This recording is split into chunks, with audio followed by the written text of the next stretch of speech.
வணக்கம். தமிழகம், புதுவை மற்றும் காரைக்கால் பகுதிகளுக்கான தினசரி வானிலை அறிக்கை.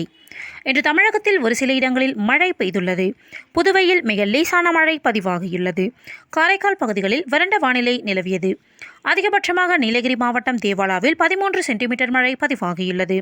ராணிப்பேட்டை மாவட்டம் ஆற்காடில் 11 சென்டிமீட்டரும், நீலகிரி மாவட்டம் பந்தலூர் தாலுகா அலுவலகம், புதுக்கோட்டை, ஆயக்குடி தலா 10 சென்டிமீட்டர் மழை பதிவாகியுள்ளது. விழுப்புரம், திண்டிவனம், சென்னை, திருவொற்றியூர் தலா 9 சென்டிமீட்டர் மழை பதிவாகியுள்ளது. இன்று அதிகபட்ச வெப்பநிலை தமிழகம், புதுவை மற்றும் காரைக்கால் பகுதிகளில் பொதுவாக இயல்பை விட குறைவாக இருந்தது. சில இடங்களில் இயல்பை ஒட்டியே இருந்தது. அதிகபட்ச வெப்பநிலை பாளையம் கோட்டையில் 38.4 டிகிரி செல்சியஸாகவும், சென்னை நுங்கம்பாக்கத்தில் 34.9 டிகிரியாகவும், மீனம்பாக்கத்தில் 35.6 டிகிரி செல்சியஸாக பதிவாகியுள்ளது. நாமக்கல்லில் குறைந்தபட்ச வெப்பநிலை 19 டிகிரி செல்சியஸாக பதிவாகியுள்ளது. தமிழக உள் மாவட்டங்களின் சமவெளி பகுதிகளில் 34 டிகிரியிலிருந்து 38 டிகிரி செல்சியஸாகவும், வட தமிழக கடலோர பகுதிகள், புதுவை மற்றும் காரைக்கால் பகுதிகளில் 35 டிகிரியிலிருந்து 38 டிகிரி செல்சியஸாகவும், தென் தமிழக கடலோர பகுதிகளில் 32 டிகிரியிலிருந்து 35 டிகிரி செல்சியஸாகவும் மற்றும் மலைப்பகுதிகளில் 21 டிகிரியிலிருந்து 26 டிகிரி செல்சியஸாக பதிவாகியுள்ளது.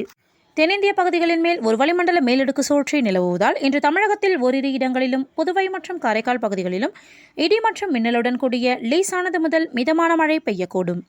வேலூர், ராணிப்பேட்டை, காஞ்சிபுரம், செங்கல்பட்டு, விழுப்புரம், திருவண்ணாமலை மற்றும் கள்ளக்குறிச்சி மாவட்டங்களில் ஓரிரு இடங்களில் கனமழை பெய்ய வாய்ப்புள்ளது. நாளை மற்றும் நாளைய மறுதினம் தமிழகத்தில் ஒரு சில இடங்களிலும், புதுவை மற்றும் காரைக்கால் பகுதிகளிலும் இடி மற்றும் மின்னலுடன் கூடிய லேசானது முதல் மிதமான மழை பெய்யக்கூடும். ஜூன் 22ஆம் தேதியன்று நீலகிரி மற்றும் கோயம்புத்தூர் மாவட்ட மலைப்பகுதிகளில் ஓரிரு இடங்களிலும் கன முதல் மிக கனமழை பெய்ய வாய்ப்புள்ளது. திருப்பூர், திண்டுக்கல் மற்றும் தேனி மாவட்டங்களில் ஓரிரு இடங்களில் கனமழையும் பெய்ய வாய்ப்புள்ளது. ஜூன் 23ஆம் தேதியன்று தமிழகத்தில் ஒரு சில இடங்களிலும், நீலகிரி மற்றும் கோயம்புத்தூர் மாவட்ட மலைப்பகுதிகளில் ஓரிரு இடங்களில் கன முதல் மிக கனமழையும், திருப்பூர், திண்டுக்கல், தேனி, ஈரோடு, சேலம் மற்றும் தருமபுரி மாவட்டங்களில் ஓரிரு இடங்களில் கனமழை பெய்ய வாய்ப்புள்ளது. ஜூன் 24 மற்றும் 25ஆம் தேதிகளில் தமிழகத்தில் ஓரிரு இடங்களிலும், புதுவை மற்றும் காரைக்கால் பகுதிகளிலும் லேசானது முதல் மிதமான மழை பெய்யக்கூடும். இன்று முதல் 23ஆம் தேதி வரை அடுத்த 5 தினங்களுக்கு தமிழகம், புதுவை மற்றும் காரைக்கால் பகுதிகளில் அதிகபட்ச வெப்பநிலை பொதுவாக இயல்பை ஒட்டி இருக்கக்கூடும். சென்னையை பொறுத்தவரை அடுத்த 24 மணி நேரத்திற்கு வானம் ஓரளவு மேகமூட்டத்துடன் காணப்படும்.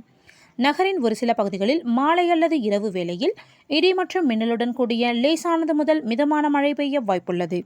அதிகபட்ச வெப்பநிலை 36 டிகிரி செல்சியஸை ஒட்டியும், குறைந்தபட்ச வெப்பநிலை 24 டிகிரியிலிருந்து 25 டிகிரி செல்சியஸை ஒட்டியும் இருக்கக்கூடும். மீனவர்களுக்கான எச்சரிக்கை. தமிழக கடலோர பகுதிகள். இன்று மன்னார் வளைகுடா மற்றும் அதனை ஒட்டிய தென் தமிழக கடலோர பகுதிகளில் மணிக்கு 35 முதல் 45 கிலோமீட்டர் வேகத்திலும், இடையிடையே 55 கிலோமீட்டர் வேகத்திலும் வீசக்கூடும். நாளை மன்னார் வளைகுடா மற்றும் தமிழக கடலோர பகுதிகளில் சூறாவளி காற்று மணிக்கு 35 முதல் 45 கிலோமீட்டர் வேகத்திலும், இடையிடையே 55 கிலோமீட்டர் வேகத்திலும் வீசக்கூடும். வங்கக்கடல் பகுதிகள். இன்று தெற்கு மற்றும் அதனை ஒட்டிய மத்திய மேற்கு வங்கக்கடல் பகுதிகள், வடக்கு ஆந்திர கடலோர பகுதிகளில் மணிக்கு 35 முதல் 45 கிலோமீட்டர் வேகத்திலும், இடையிடையே 55 கிலோமீட்டர் வேகத்திலும் வீசக்கூடும். நாளை தெற்கு மற்றும் மத்திய வங்கக்கடல் பகுதிகள் மற்றும் ஆந்திர கடலோர பகுதிகளில் மணிக்கு 35 முதல் 45 கிலோமீட்டர் வேகத்திலும், இடையிடையே 55 கிலோமீட்டர் வேகத்திலும் வீசக்கூடும். அரபிக்கடல் பகுதிகள். நாளை லட்சத்தீவு பகுதிகள், கேரள, கர்நாடக கடலோர பகுதிகளில் சூறாவளி காற்று மணிக்கு 35 முதல் 45 கிலோமீட்டர் வேகத்திலும், இடையிடையே 55 கிலோமீட்டர் வேகத்திலும் வீசக்கூடும். ஜூன் 21 முதல் 23ஆம் தேதி வரை லட்சத்தீவு பகுதிகள், கேரள, கர்நாடக கடலோர பகுதிகள், தென்கிழக்கு மற்றும் மத்திய கிழக்கு அரபிக்கடல் பகுதிகளில் சூறாவளி காற்று மணிக்கு 35 முதல் 45 கிலோமீட்டர் வேகத்திலும், இடையிடையே 55 கிலோமீட்டர் வேகத்திலும் வீசக்கூடும். மேற்குறிப்பிட்ட நாட்களில் மீனவர்கள் இப்பகுதிகளுக்கு செல்ல வேண்டாம் என்று அறிவுறுத்தப்படுகிறார்கள். நன்றி.